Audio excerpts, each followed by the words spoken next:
Let's venture back to the savage wilderness where survival is earned, not given. This is the top 10 greatest survival stories on outdoor disasters.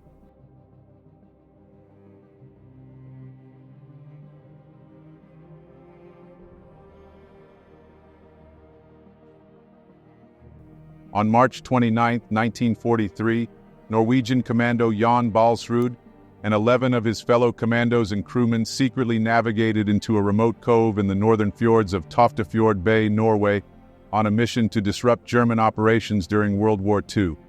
However, when their plans were foiled, the commandos were forced to abandon their ship, and only Jan managed to escape.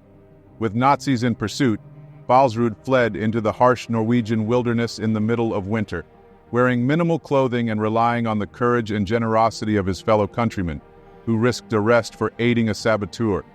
During his escape, Baalsrud endured an avalanche and faced the brink of death as he battled hypothermia. By the time he reached a member of the Norwegian resistance, he could barely walk. Urgently needing to be moved to avoid capture, he was hidden in a remote cabin, where he survived alone for weeks.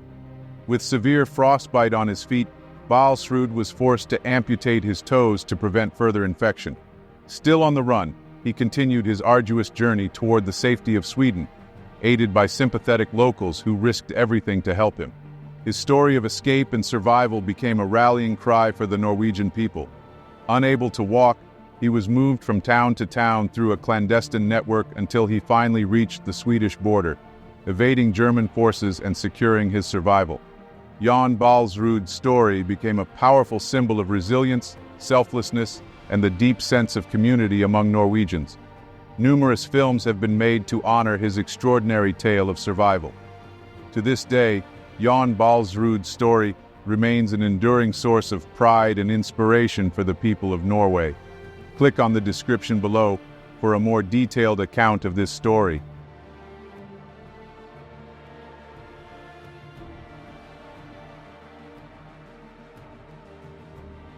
Yossi Ghinsberg, driven by a deep thirst for adventure, set his sights on South America. In late 1981, he arrived in Bolivia, where he met fellow travelers, Marcus Stamm, an Austrian named Karl Ruprechter, who claimed to be a geologist, and Kevin Gale, an American photographer. Karl shared his ambitious plans for an expedition into the unexplored Bolivian Amazon, and the group decided to follow him to the Asariamas River. However, as their journey unraveled, Karl suggested building a raft to navigate the Tuichi River, aiming to reach a small gold quarry downstream. When they encountered dangerous rapids unsuitable for their raft, Karl and Marcus chose to trek on foot while Kevin and Yossi continued downriver. The two were soon swept into a violent stretch of rapids which ultimately capsized their raft. Kevin managed to make it safely to shore, but Yossi was carried further downstream. He eventually swam to land and found his backpack, but Kevin was nowhere in sight. For the next 3 weeks, Yossi struggled to survive alone in the unforgiving Amazon. He faced deadly wildlife, flash floods that nearly drowned him, relentless insects, and starvation. At one point, he began hallucinating a young girl who seemed to need his help. Miraculously, after weeks of hardship, Kevin, who had been rescued earlier, came across Yossi by chance along the riverbank. Karl and Marcus were never found. Ghinsberg spent almost 3 months in the hospital recovering from his ordeal. Yossi's story is considered one of the greatest survival stories in the jungle. His ordeal has been recounted in numerous mediums, including books, documentaries, and a Hollywood motion picture. You can watch more about this harrowing ordeal by clicking the link in the description.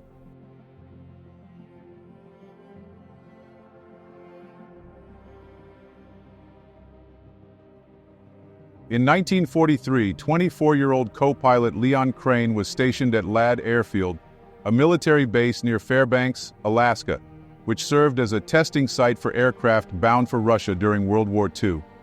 During one of these test flights, a catastrophic malfunction caused the plane to plummet from the sky, forcing Crane and his crew to bail out. As he deployed his parachute, Crane watched his aircraft crash miles away and prepared to descend into the vast, frozen Alaskan wilderness below. Now stranded in the harsh Alaskan winter, with temperatures plunging well below zero, Crane found himself in a desperate fight for survival. After spending a week exposed to the elements, he stumbled upon a cabin stocked with enough rations to sustain him. Though this provided temporary relief, Crane knew he couldn't remain there indefinitely. He attempted to seek help, but the knee-deep snow forced him to return. After 2 months in the cabin, Crane built a makeshift sled, packed it with supplies, and set out to navigate the snowy expanse in search of rescue. However, the sled soon became a burden, nearly causing him to fall into a frozen river. He abandoned it, transferring what he could into his backpack, and continued on foot. 3 weeks later, Crane finally reached another inhabited cabin, where a kind man helped guide him to the nearest town. From there, Crane was able to contact his base for rescue. After enduring 3 months in the unforgiving Alaskan wilderness, Leon Crane returned to his base a hero, having survived against all odds. More about this remarkable story can be found by clicking the link in the description.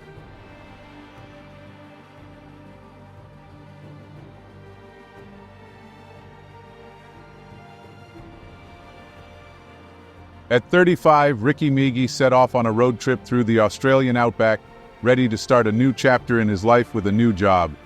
Taking a shortcut, he encountered a group of stranded Aboriginal men whose car had broken down. Offering one of them a ride to get gas, they set off together. About 20 minutes in, Ricky ran out of beer, and the passenger opened another can for him. Shortly after, he began to feel groggy, started swerving, and eventually passed out. What happened next remained a blur. When Ricky regained consciousness, he found himself in a hole, wrapped in a black plastic bag and abandoned. Alone and disoriented in the middle of the vast outback, he had no idea where he was. This marked the beginning of a 3-month ordeal where Ricky had to survive one of the planet's harshest environments. He eventually found a river and a road that led him to a small oasis, where he located water and was forced to live off frogs, snakes, insects, and whatever he could find. Ricky built a mud hut, which became his home for weeks. During this time, he even had to pull out an infected tooth. Despite finding shelter, he continued to suffer from malnutrition, slowly wasting away as food remained scarce. In a stroke of luck, a couple of jackaroos stumbled upon his hut and drove him to safety. By then, Ricky had lost nearly half his body weight and required weeks to recover. His survival story became the stuff of legend, though many questioned the circumstances of how he ended up in such a dire situation. Nevertheless, Ricky had endured and survived in one of the most inhospitable environments on Earth without any survival training.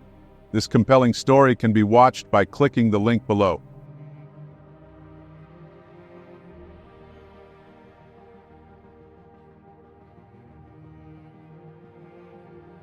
At 29, Steve Callahan was amid a remarkable sailing adventure. On January 29, 1982, he set off on a 3,500-mile return voyage from the Canary Islands to the U.S. After a week and 800 miles at sea, the weather took a turn for the worse. On the night of February 4, 1981, a sudden powerful impact struck his boat, causing it to flood rapidly. Steve barely escaped the sinking vessel and made it to the life raft. From there, he watched his boat and his dreams sink into the depths, leaving him adrift in the vast Atlantic Ocean. Alone and isolated, Steve quickly realized the gravity of his situation. He had only a small supply of emergency water and food. After 14 days, he caught his first fish, but it wasn't enough to sustain him for long. With his supplies dwindling, he found 3 solar stills, but initially didn't know how to operate them. Through trial and error, he eventually managed to produce a small but life-saving amount of fresh water. While this gave him hope, rescue was still far away. One night, a massive shark attacked his life raft, threatening to destroy it. Steve fought back with a spear, managing to fend off the predator. His spirits briefly soared when he spotted a ship on the horizon, believing rescue was near, but the ship passed him by without noticing. Days turned into weeks as Steve drifted through shipping lanes, signaling ships, but none stopped to save him. After more than 70 days at sea, Steve had survived the relentless elements, shark attacks, and a punctured raft, which he had to repair with his ingenuity. With his supplies almost gone, he had to find land or reach another shipping lane. Then, one fateful day, Steve spotted an island on the horizon. As he neared it, Local fishermen saw him, and after 76 days at sea, Steve was finally rescued. Steve Callahan's survival story is one of the most extraordinary tales of endurance at sea. His ordeal has been recounted in numerous documentaries and books, and a movie based on his incredible journey is in development. This amazing survival story can be watched in more detail by clicking the link for the full video in the description area.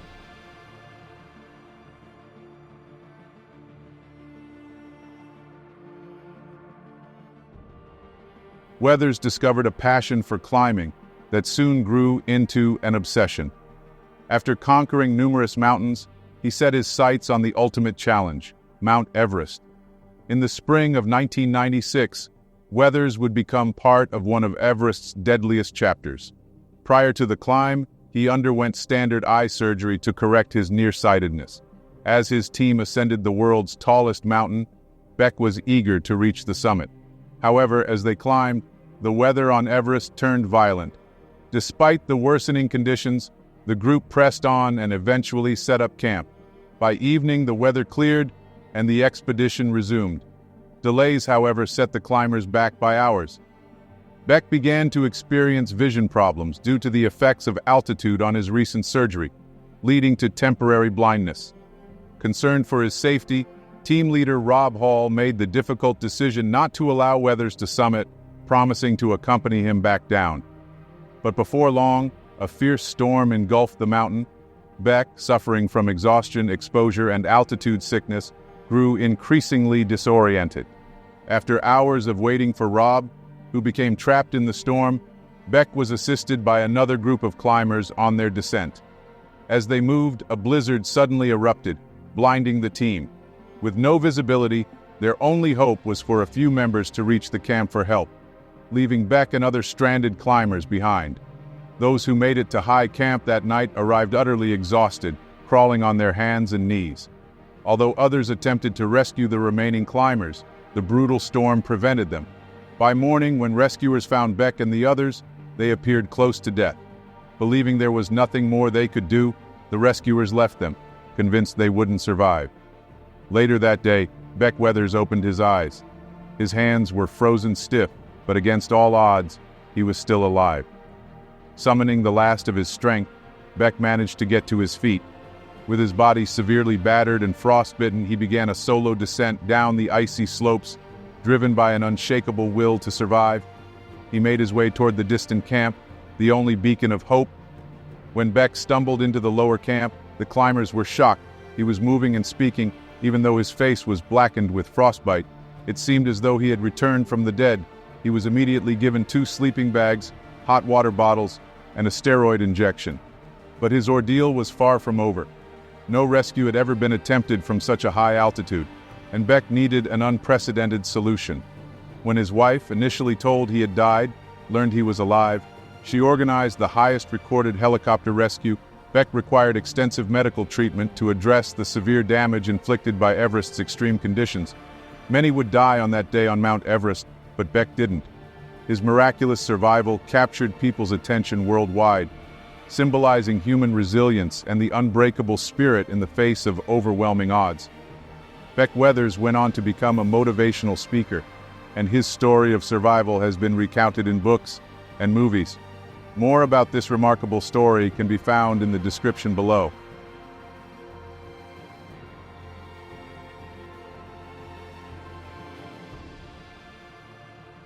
In 1914, Sir Ernest Shackleton and his crew set sail on the Endurance, embarking on the ambitious Imperial Trans-Antarctic Expedition with the goal of becoming the first to cross the Antarctic continent by land. Shackleton's team consisted of 27 men, each carefully selected for their skills and bravery. As they navigated the icy waters of the Weddell Sea, the frigid environment and towering icebergs loomed around them. Eventually, the ice closed in, trapping the Endurance. Shackleton ordered the crew to maintain a routine and avoid panic, but their efforts to free the ship with picks and shovels proved futile.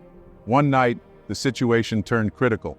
The ship was being crushed by the relentless pressure of the ice.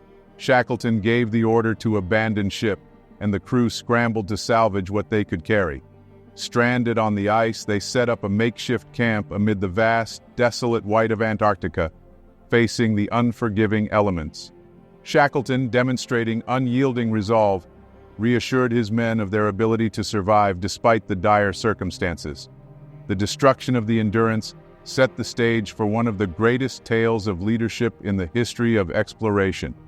As food supplies dwindled, and with no chance of rescue on the horizon, Shackleton realized they could not afford to wait. To survive, they needed to reach open water and attempt an escape. The crew began dragging lifeboats across the shifting ice, pushing towards the distant peaks of Clarence and Elephant Islands. After a grueling journey, they finally reached a patch of open water and launched the lifeboats, embarking on a perilous journey across the icy seas.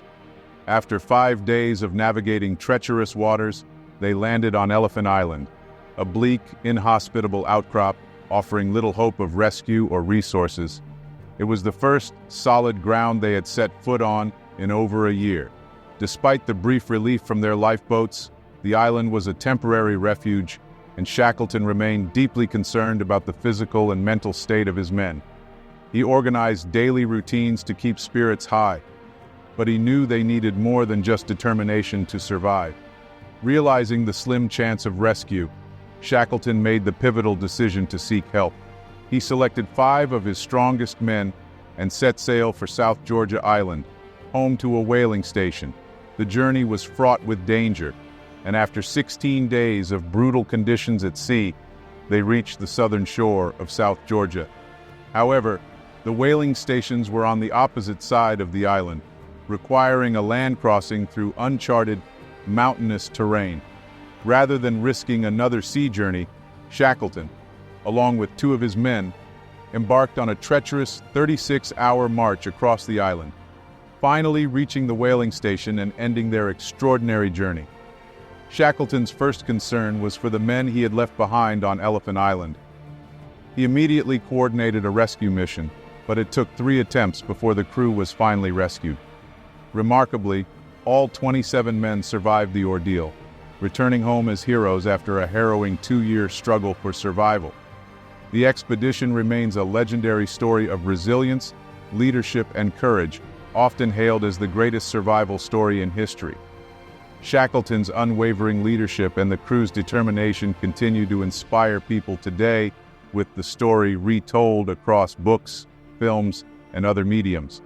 To learn more about this incredible journey, check out the link in the description area.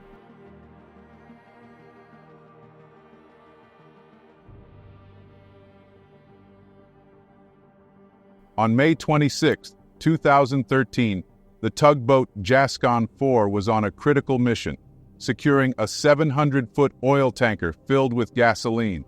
On board were 12 crew members, including Harrison Okene. Early the following day, disaster struck. A massive wave slammed into the Gascon 4 with such force that it capsized the vessel. Okene, who was in the bathroom at the time, was thrown violently from the stall as the tugboat began to sink. Desperately, he rushed out and sprinted down the hallway toward the emergency hatch, but with water flooding in, his escape route was blocked. Trapped below deck, Okene had no time to think. Fighting against the current, he managed to reach the officer's cabin. As the tugboat descended rapidly to the ocean floor, Okene found himself still alive, clinging to a 4-foot air bubble in complete darkness. As the boat settled at the bottom, he realized he was entombed in what felt like a watery grave.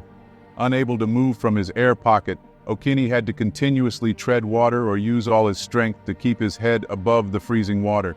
With no light, food, or fresh water, and wearing nothing but his underwear, he conserved his breath, knowing his oxygen was limited. He was alone, cold, and battling the reality that his entire crew had perished. Despite the overwhelming odds, Okene refused to give up, aware that either the frigid temperatures or rising carbon monoxide levels would soon threaten his life. When the Gascon 4 capsized, Nigerian rescue crews received the distress call, but severe storms prevented any immediate response. When conditions allowed, the tugboat had already sunk to the ocean floor.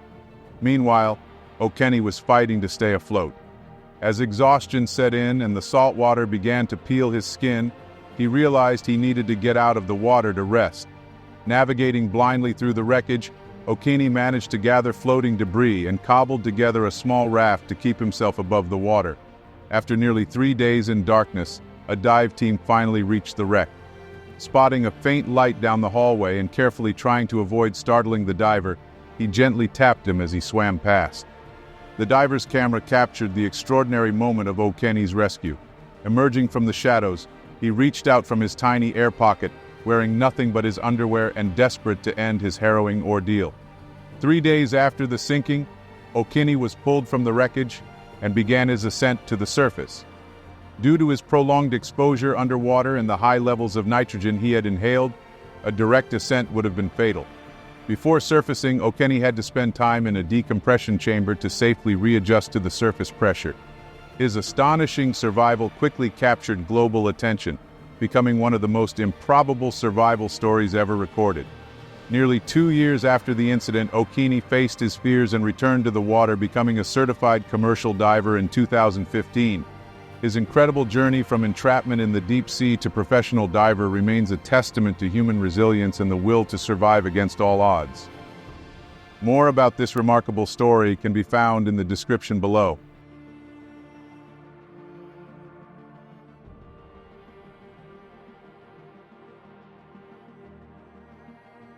On April 26, 2003, Aron Ralston parked his truck at the dirt trailhead of Horseshoe Canyon in Canyonlands National Park, eager for a day of adventure in the park's rugged wilderness.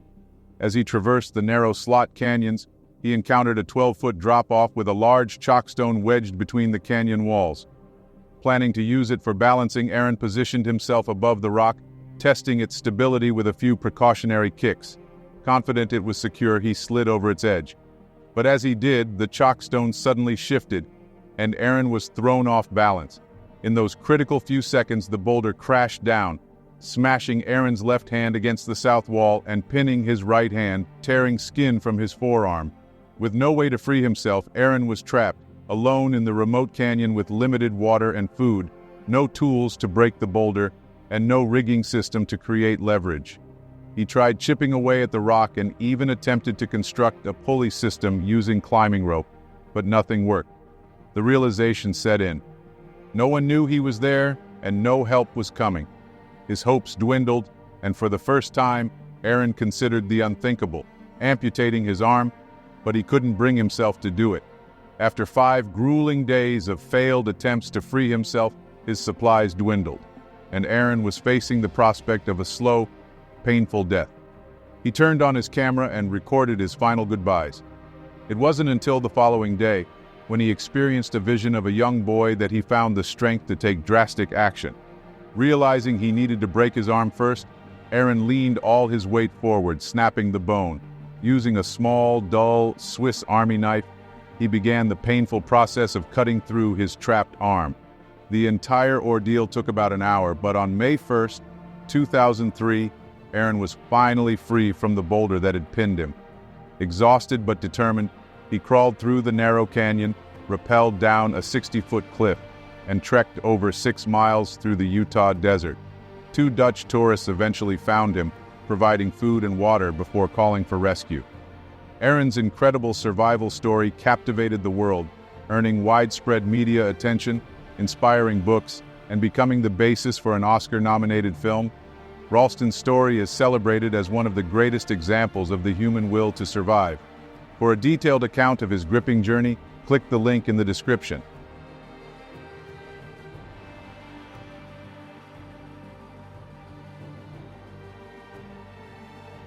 Ewa Wisnierska, one of the world's top paraglider pilots, faced a day that would forever be etched in infamy.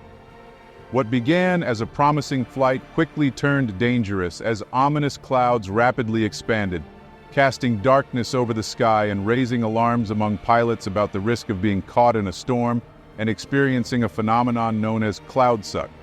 Aware of the dangers of flying beneath a cumulonimbus cloud, Ewa pushed herself to stay ahead and remain competitive. However, the narrow path she navigated between 2 cloud systems rapidly closed as the clouds merged. The collision of cold air from the storm and hot air from the ground created a powerful thermal uplift, that abruptly sucked Ewa upwards. Despite her extensive experience, Ewa found herself unable to control her glider. She was violently pulled into the storm, ascending at a staggering rate of over 30 meters, or 100 feet per second, surrounded by lightning bolts flashing dangerously close, just as they had fatally struck another pilot moments before. As she was swept upward to nearly 7,000 meters or 23,000 feet, just below the death zone, her GPS recorded astonishing climb rates, sometimes exceeding 40 meters or 130 feet per second. With little time to adjust to the rapidly thinning air and low oxygen levels, Ewa was exposed to temperatures as low as -40 degrees. She soon lost consciousness, her glider spinning out of control at speeds of 100 kilometers or 65 miles per hour. Ewa reached an astonishing altitude of 9,946 meters or 32,631 feet, higher than Mount Everest, placing her on the fringe of the stratosphere. In the extreme cold, with temperatures dropping to -55 degrees, her body entered a state of hibernation. For 45 minutes, Ewa remained unconscious near the stratosphere's edge. Suddenly, the wing of her glider stalled and collapsed, sending her plummeting through the thin atmosphere at over 200 kilometers per hour. Miraculously, after descending nearly 3,000 meters, Ewa's glider spontaneously reopened and resumed flight as if by instinct. With increased oxygen levels and milder conditions, Ewa's body began to revive. Upon regaining consciousness, she knew she had to descend quickly to survive. She initiated a controlled, gentle spiral downward, and peering through her frozen eyelashes, spotted land. A farm came into view, and she aimed to land nearby. Despite her ordeal, Ewa touched down safely but was unable to move. She managed to use her cell phone to share her coordinates with her team, who quickly retrieved her and rushed her to the hospital. Doctors were astounded by her survival. Astonishingly, just 6 days after her near-fatal flight, Ewa was back in the air. Her incredible journey is one of the greatest tales of survival against all odds. No one had ever been sucked into a storm cloud and lived to tell the tale. Ewa Wisnierska's miraculous story continues to inspire and is often seen as nothing short of a miracle. To learn more about this unbelievable experience, click the link below. Thank you for watching the top 10 greatest survival stories on outdoor disasters.